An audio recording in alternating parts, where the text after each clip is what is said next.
John, thank you so much for being on the Culture Keepers podcast today. I'm so excited for my audience to get to know you better and what you offer. I have been so happy to know you through a common coaching cohort that we are actually in together, which has been great. Really fun, really helpful. But John, tell us, you teach about momentum, and we all know what that word means. We have an idea of what momentum means, but as founders and entrepreneurs and business owners, like what's the context? Like, help us understand momentum in the context of our work.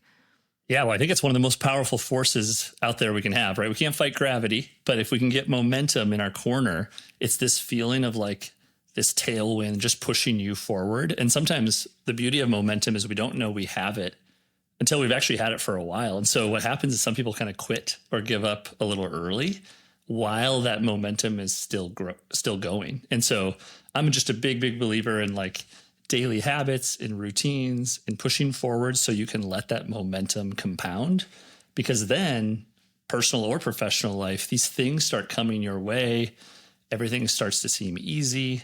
I always like to say, as we grow in our life and get older, parents, CEOs, whatever it is, the problems don't go away. It's just that we get better, right? The problems get bigger and we get better. And so that's where momentum pushes us forward. And so the question is, how do we capture it?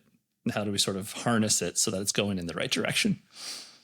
So how should we feel when momentum is rolling? Because you said, it's happening. And you see this all over like social media. It's like the people who quit were almost there, right? Like and you just mentioned like that quitting. So how do we know that we're building momentum? Well, I know you love to talk about like zone of genius. I think sometimes momentum is when you are working on something and it feels like the time just flies by. I think you can feel momentum that way. I think all of us maybe have something that if we wake up and do one thing, it sort of feels like we win the entire day, no matter what else happens. So like for me, that's if I can wake up, put my shoes on, and by 6 a.m. be like running and go for it. Not even hard, like 2, 3, 4 miles, just a morning run. I feel like I won the day where nothing else matters. So I think that's momentum. This feeling if I went on a 4-mile run, I think I would feel like I've won the year. The year? If I succeeded in one 4-mile run and didn't die. This Japanese word that I love called misogi, which is this idea of like something you put on your calendar that defines your year. Like you got to train, you got to get ready. Like you put it on there. It could be a day, it could be a couple of days, but like it defines your year. So maybe a 4-mile run would just define your year. It might also kill me. But anyway, continue. I think another indicator would be, I love that idea that like luck is created, and like luck is usually just by showing up and giving yourself a lot of at-bats. And so I think if you feel like, gosh, man, I've been getting lucky lately, or like leads are just sort of coming my way, or I got asked to serve on this board, or somebody else wants to partner with me. I got these referrals. Like to me, that's momentum as well. It's you doing the things, people are praised in public for what they do in private. And so like showing up every day for yourself, it doesn't feel like success today or tomorrow or the next day, but you're laying the bricks and the foundation for that momentum. Yeah, that's really good encouragement.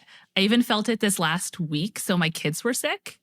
And so it's like forced halting of all things. Feels like things grind to a halt. Yeah. Yeah. Like everything came to a stop. And it was so stark for me that I was able to identify, we had momentum. Like I had it work-wise, we had it in like routines as a family. And now it stopped because we were sick, which is fine. Like we have to rest. We have to do those things.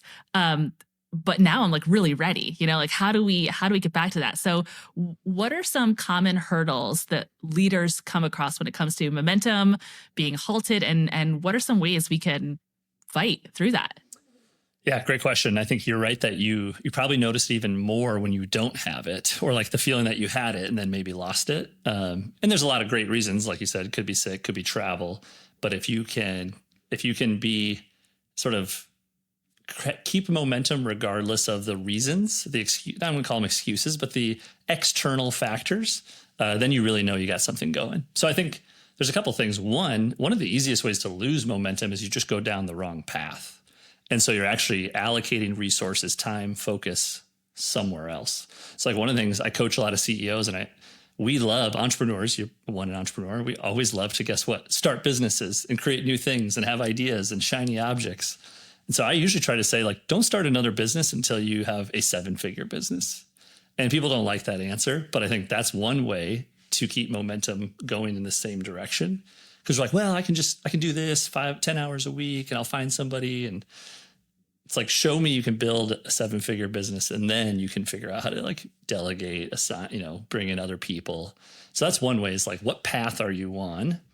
I think Warren Buffett has there's this famous story about like his private pilot he asked his private pilot, what are some of your goals in life? And he says all these things. I want to go back to school. I want to start a family. I want to create a business. And Warren says, like, well, write down the 25 things you want to do in your life. And then after the guy does that, he says, okay, now delete 20 of them and just choose 5. He's like, if you do those 5 things and just do those things, you'll accomplish all of them. And that doesn't mean those other things are off the table forever, but they're just off the table for now. And so I always love that priority system, is like, where are we spending our energy? The other thing I think is, if we can just kind of get obsessed with the micro, which will lead to the macro. And so I have this framework I call the 5 daily non-negotiables. And I usually tell my entrepreneurs that I coach, we could probably just do this. I could teach this thing and then I could be done. And I think most of you'll achieve success. You don't really need anything else from me.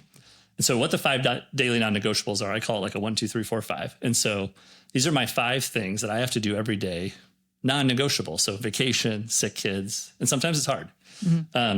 So number 1 is that every day I try to read 10 pages of a book, or sometimes that's listen as well. But what this one's just trying to expand our ideas and our exposure, right? Learn, be in that growth mindset when we feel like when we're learning and growing, and we tend to just see things in a different light, a little more positive, optimistic way. So this takes, can be for bed, it could be listen while you're out for a walk, just read 10 pages. Number 2 is I try to look at my goals 2 times a day. And so I always like to say your frequency is what you frequently see. So are you seeing the things that matter to you, right? Because again, we might have 20 goals, or it's the classic, like, what gets measured gets managed. And so I have a Slack thing, that just a Slack bot that at 8 a.m. and 5 p.m. just reminds me of my 5 goals for the year. So I just look at them. Some days I don't even do anything, but I see them, right? And I think about them. So that's number 2. Number 3 stands for 30. So I try to do 30 minutes of exercise every day. And someone might be listening and be like, well, what does that have to do with business? What does it have to do with culture, being a CEO? I just think if you take care of yourself, then you can take care of others. And I'm not putting any qualifications on your heart rate or how much you need to squat or what type of exercise. Just move your body for 30 minutes. There's no problem that's ever been more difficult after a walk outside, right? Like, I think just taking a walk outside, you get a clear mind, you calm down. Someone once told me, is like, you should don't sit on something for a day, sit on a decision for 2 days. I just try to say, like, go for a walk, right? After a walk, everything seems a little bit easier. So that's what 3 is. And then this is where it gets a little more businessy. Number 4, I'm a big believer in, I try to post 4 pieces of content a day, and not like unique pieces of content. Often mine are just like stories on Instagram. As a business coach, I'm on LinkedIn and Instagram.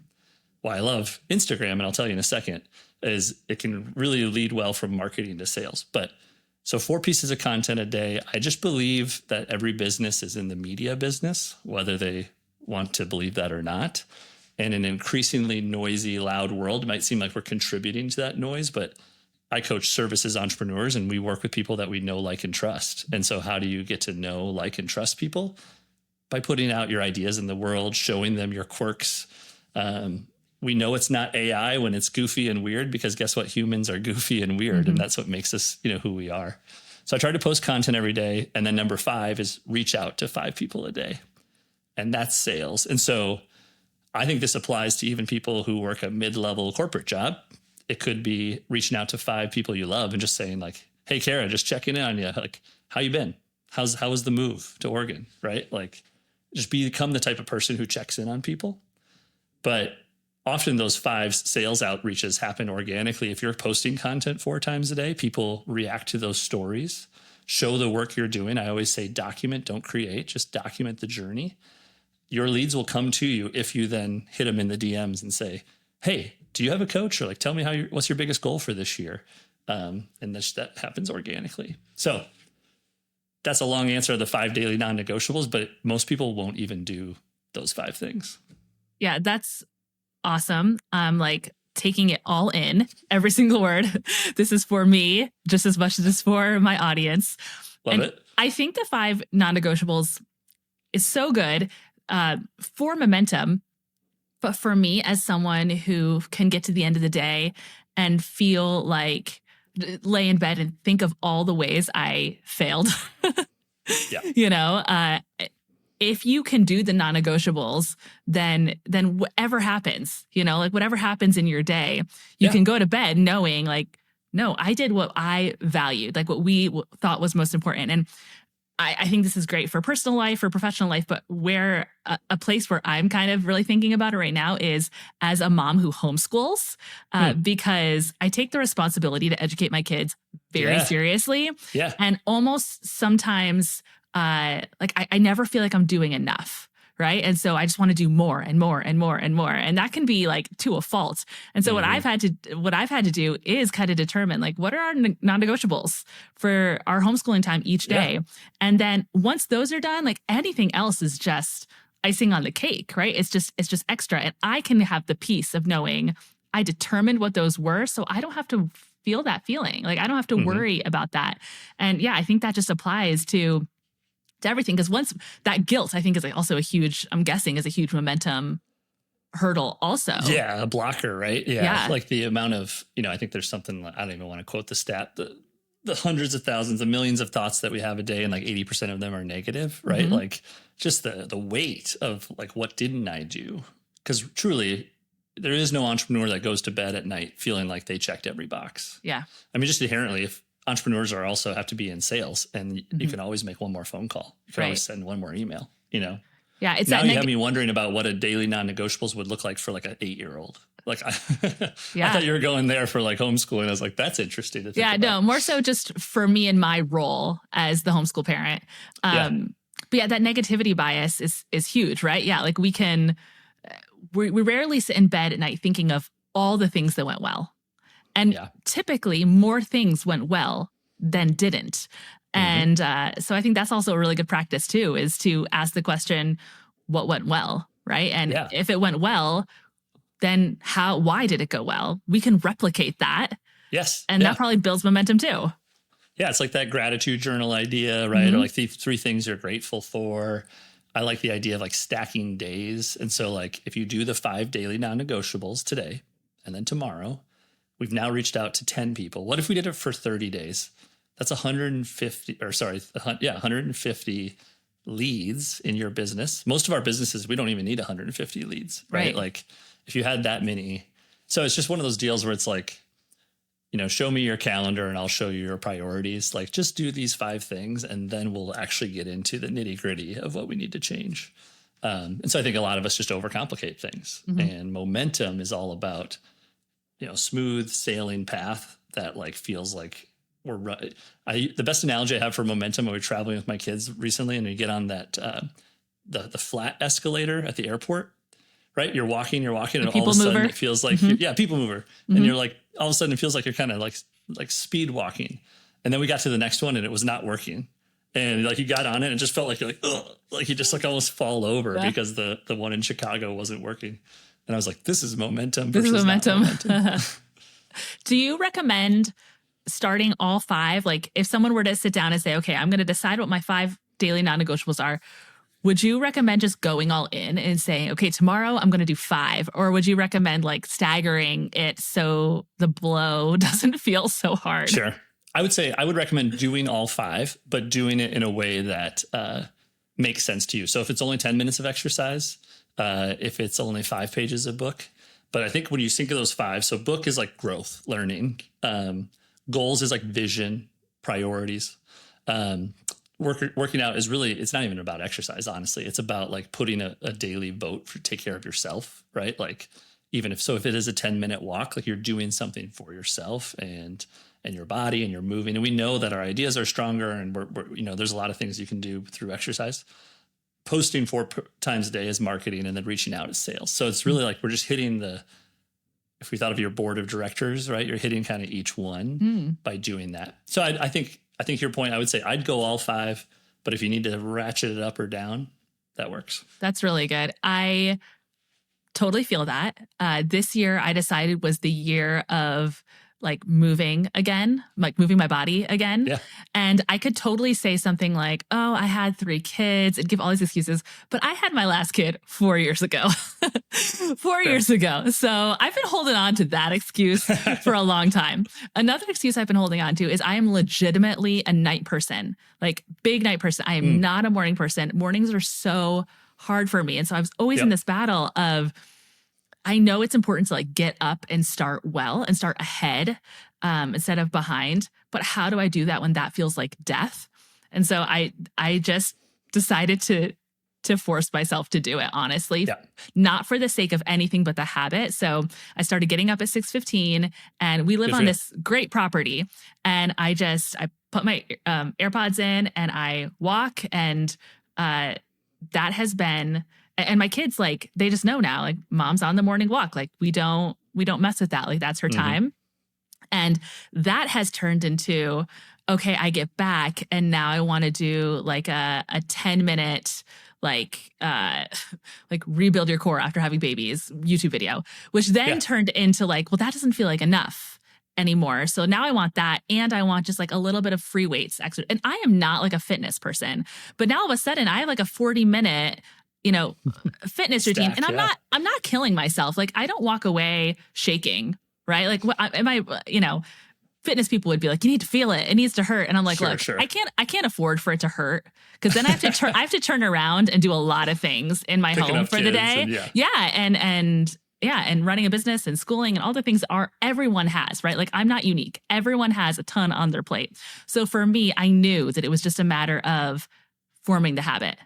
Right. And it had to be something that I loved. So here's something that might speak to you. It's like, if you can't do it for yourself, do it for your kids, do it for someone else. Yes. Right. Because guess what happens? They start to see that and really learn about what things matter and those priorities that mom and dad have. Like, this started for me last year. I set the goal of exercising every day.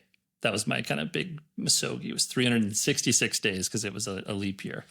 And I will tell you, like, about this time, February, March, there's a couple times where like busy day, kids stuff, weekend maybe, and at like 10:30, I'm going down on the bike, and my wife's like, "You're not actually doing that, are you?" And I was like, "I didn't get it in today." But something happened around like June, July, where Paige, my wife, just stopped asking, and she knew I was going to do it. And now even my kids, my girls would be like, "Oh, did you go for a run today?" And it's like, "Well, not yet, but I'm going to later." And so that's pretty cool when like it starts to be, that's momentum to me, is this feeling of inevitability. But I'm also bringing them along the ride. Like, they've run the block with me, and it's not 30 minutes, but like they've done the first part, and then I drop them off. And I think that's really cool when mom starts to model that behavior. Yeah. And I think it can totally translate to your workplace, right? Because you're a workplace leader, right? And you make these commitments, these daily non-negotiables. Well, your team's going to see it, right? Because there's going to be fruit. There's going to be outcome for you. There's also going to be outcome that affects the people around you, just as you said, like your family. And they see that and they want that. They want to be a part of it too, right? Yeah. It makes me think of that line, that great line in Atomic Habits by James Clear. It's like, your habits are a vote for the person you want to become. So every day you're making that vote to be a better leader, to be a better CEO, a better dad, a better mom. But you don't need to overthink that. It can start in small little micro habits. And I think something you said earlier on that I didn't comment on, but that really resonated with me, was having to do with kind of finishing what you start. This as someone who loves to invent, right? Like, I love starting things. I do not love finishing things. Yeah. I would rather have just someone else finish it for me, right? Like, I want to see it done. Don't get me wrong. I want to see it done, but I don't get that joy and fulfillment from completing the task. So I just want to turn around and start new tasks. So whether it's like, oh, I want to launch this new product or this new podcast series or this, whatever it is, before really seeing the last one end. Sure. Right. And so I know I'm skipping back in time in our conversation, but that resonated with me as a potential momentum killer. Well, and I think it's okay to be, you mentioned working genius. Like I know like the actual working genius, one of those things is like innovator, right? Like Invention. creator, Yeah. invention. Thank you. Yep. That's And that's like mine. that's one of mine too. Hmm. And so I always recommend what to my entrepreneurs, what I call the 10-80-10, which is like have the first 10, the idea, the vision, like what if we could start this new campaign, this new whatever, delegate to your team, let them do the 80, give them instructions, direction, and then you come back in for the final 10. Could be a proof, could be an edit, could be the final magical sprinkle that your skills that you put on top of it. And that's okay. But guess what? You got it done. It still adds up to 100. Yeah. I think where what you're mentioning is like a lot of us have these like 80% projects that just never quite see the light of day or don't quite round into form. We got to be careful of those. Yeah. Okay. So we've got our 5 daily non-negotiables, which is a super helpful framework. And I love how you broke it out into those kind of subcategories. And I'm going to get those again from you after the call and make sure they get in the show notes so that we can list those out, because I've just never thought about framing it like that. And so I'm going to do that. But recently you shared some really great practical spring cleaning hacks for leaders. I mean, both it works personal, professional. I think that right now we're all in that season where the New Year's resolution momentum, it may be facing adversity. So what can we do practically? Because this is all great in theory. Practically, what are some great tips for spring cleaning so we can jump back to that momentum, keep it moving? Yeah, you bet. I think, most people don't get past like the second week of January on their goals, their resolutions, but I'm guessing your audience is maybe a little bit better than that. So what I was feeling, I'm going to give a vote for them for that. What I was feeling is that there's that line of like your medicine is your message. And I was feeling like I needed to hear some medicine on like less is more, or I love that idea of like slowing down to speed up. And so because I also like to create things and have ideas, and as a coach, I can spin up a group program here or a new sort of marketing plan there. And it doesn't feel like I don't have to go invent anything or build something.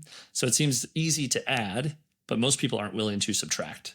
And so what I'm trying to create is what I call a less month. So just 30 days, a month of less by taking one thing away a day. And a lot of these things you could probably just like, you could take Sunday afternoon and do 10 of these things, but guess what? You won't. So why don't you just do one thing a day? So a couple of them, the first couple of weeks, the first week I have is like unclutter a drawer. And that sounds really weird, but like, again, it's that weight, it's that physical weight in your space. And I love the advice that like, if you wouldn't go out and buy something at say Walgreens or Walmart or whatever today, it probably doesn't need to be in your drawer. Like we save something for that, like that one time we might need it. And then when that one time maybe happens, we can't even find the damn thing. Right. And so like, that's the first day, unclutter a drawer, because guess what? You're going to feel better afterward. Unsubscribing from emails, easy one. And except for our emails, don't unsubscribe from ours. One thing I mentioned in that email was like being okay with outgrowing like content creators or coaches or advisors, or, I think about like 23-year-old John, when I became an entrepreneur, I just lived and breathed Gary Vaynerchuk's content, right? I was young. I wanted to hustle. Like it just spoke to me. Now I'm like 39 years old and I'm a parent of 2. Like and he's like, back off, Gary V. Yeah. I was like, easy, Gary. I still love him. And like, I'm grateful for it, but like you can unsubscribe from that email. I'm giving you permission. And so like in my brain, when I'm brushing my teeth and swiping right, deleting all those emails, it only takes a few seconds. But guess how many times I do that? And again, just the mental weight. We get so addicted to like the dopamine hit that like, let's just erase that. So that's another one that I think is important. I'm trying to think of like, I'm a big idea, like time blocking. I love to theme your days. And so like, I try to have like Monday for me as a coaching day. Tuesday is like a content creation day. Like even that's a simple idea of just time blocking your week. And so, yeah, that's the idea, is just thinking about less each day for a month to allow yourself to actually like speed up. Yeah. The unsubscribing is good, because I think about too, how much that I forget I have a say in. Like I have a say in what comes into my inbox. And I signed up for that $10 Old Navy thing like probably a decade ago, you know, and it's not even like, that doesn't even serve like content creation and mentors and those, when we're getting really great newsletters, that's of high value, but there's so much like actual junk in my inbox on a regular basis that, Yeah. I just send to a different folder, but I don't even need to do that because I still go and look in that folder because there's Yeah. that dopamine hit of like, oh, something new came in Yeah. and they had the word new in the subject line, Yeah. so I want to go see what's new.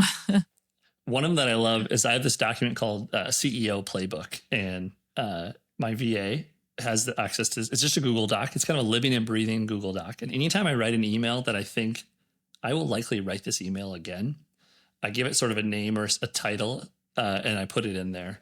And so I have like this library of like pre-written emails where 97% of the emails basically already written. I might say like, "Hey, Kara, like how are things in Bend?" But it's pretty much a copy paste. And that's why I love creating content, because as a coach, as a person who's helping other business leaders, it's likely that the question they're asking, I'm going to get that question again. And then I can say, here's a quick little video. Here's a reel. Here's a podcast. So like we just work so much harder than we need to, and giving yourself permission to like recycle. So the CEO Playbook, just a Google Doc. She's got my travel, like my TSA pre-check number, my kind of my Delta miles. So like when she books a flight, it's all in there. I'm not a huge like systems guy by default, like, cause I want to be that invention, but just some little things can really make our life a lot simpler. Yeah, that's good. I think the baby steps are really helpful. I saw something the other day that I thought was so good. It was like, we call them baby steps, but when you think about the first steps that a baby takes, they are wildly adventurous, like they are risky. And so we say baby steps, and in our minds, it makes it small, but it's not. It is a significant thing to even move forward at all. And it's funny, you mentioned systems. I am not a systems person either. I want to be better. And so this is encouraging to see that you don't have to be a full-on systems person in order to have some systems in place that allow you to take things off your plate, to shed that extra and move forward easier. But I am having our mutual friend, Layla, on the podcast in a couple of weeks from our cohort, who's a systems guru, and she's going to help us pull that together just a little bit more. So that one is coming. One simple little like mental model that might help, or a filter we'll call it, is just like I call it going pro. And so like, what would a pro do, right? What would a pro CEO do? It's like, well, they'd probably have a system on how they travel, or like a library of how they send emails.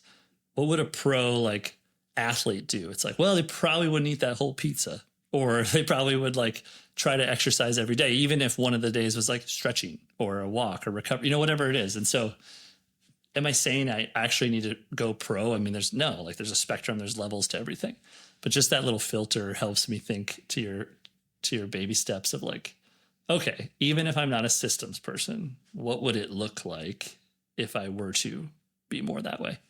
Yeah. And for the leaders that listen to this podcast who are really trying to lead teams well, the more you can do that, in those little ways, the more you serve people. Right? Like it just naturally works that way. You have clarity, which means they have more clarity, and everyone wins in that scenario. Yep. And so you're allowing yourself then to show up more like you're probably your truest self as a leader, right? Because I often think people managing comes down to like whoever cares the most. And if you give yourself an environment that allows you to care, because you truly care about these people, you want to invest in them, you want to see them grow. If they grow, your business grows. So give yourself the space to do that by creating some of these systems and processes.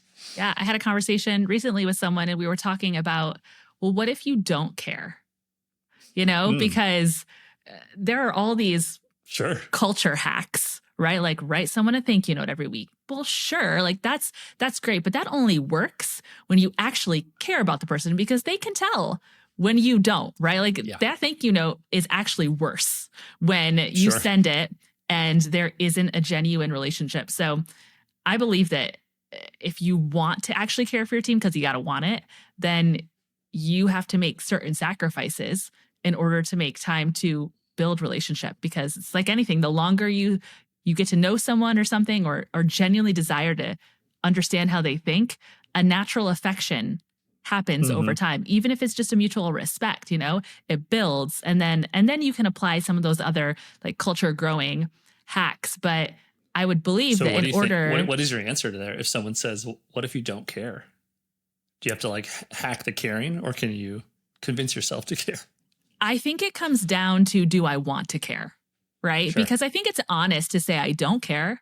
I mean, Hmm. there are people in our lives that we care more about, right? And people we care less about. But if you're stepping into a leader role, then you better be able to say, I want to care, even Yeah. if I don't feel that like in my gut right now. And so to that, I would say, if you want momentum when it comes to relationships that are going to only help your organization thrive, then it needs to be based on genuine care. In order to do that, you need to let some things go, right? You need to make space in your Yep. schedule. You need to Yep. make time so that you can have a connection point, because that is the only way it happens.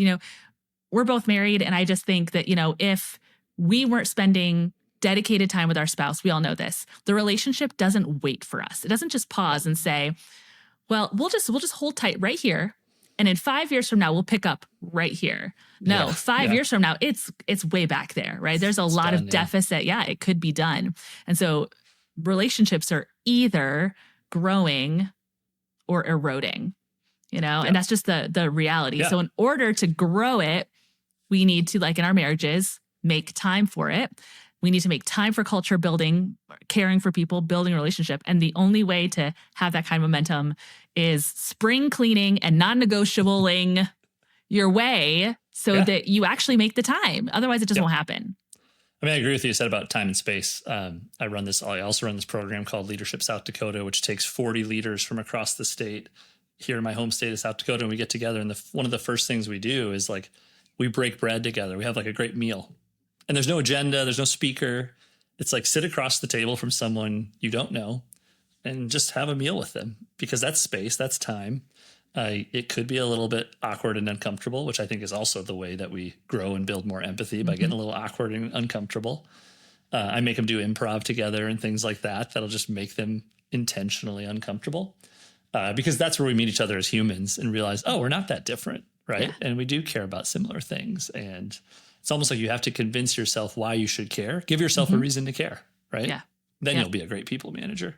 Yep. And then it's those daily habits, just those daily habits of caring. And it could start with the daily habits towards wanting to care, which will turn into the daily habits of caring over Yeah, time. I agree with that. Definitely. Well, John, if people want to know more about you've listed like a bunch of really great resources that you have. And I know you have this 30-day kind of spring cleaning challenge. So how can we get our hands on that? And how can we connect with you if people want to know more? Well, if I'm doing my daily non-negotiables, I should be posting every day, at least a couple times a day. So I'd say the easiest way is just follow me on Instagram or LinkedIn, just John T. Meyer, Meyer. But specifically, if you wanted to do the 30 days of less, it's just an automated series that starts whenever you sign up. So that's at leadmore.kit.com/less. And I'll give you that link. But Leadmore is the name of my coaching business. I help solopreneurs in that like 1 to 400K start to grow and not get stuck on the solo wheel. And then I coach like agency founders, 1 million plus. So that used to be my old world prior to being a coach, as I ran a creative agency for about a decade. So Awesome. Well, I will leave all of that in the show notes so that we can make sure to connect with you. And I just appreciate you and your time and your energy and your ideas. It resonated with me. And I'll have to let you know next time we're on a call what I decide my 5 daily I want to hear. non-negotiables Yeah, I want to hear. You said this to are. me. And if you're watching this on YouTube, John and I would love it if you dropped your 5 daily non-negotiables in the comments. Share them with us. We would love to hear what you come up with. I love that idea. Experiment, try it, see if you can hit those 5 categories, whatever you want to modify, and just do it for a week. See if you can do it for 7 days and just see how you feel at the end of that week. So Awesome. Thanks so much for having me, Carol. Yeah. Thanks, John. It's been great.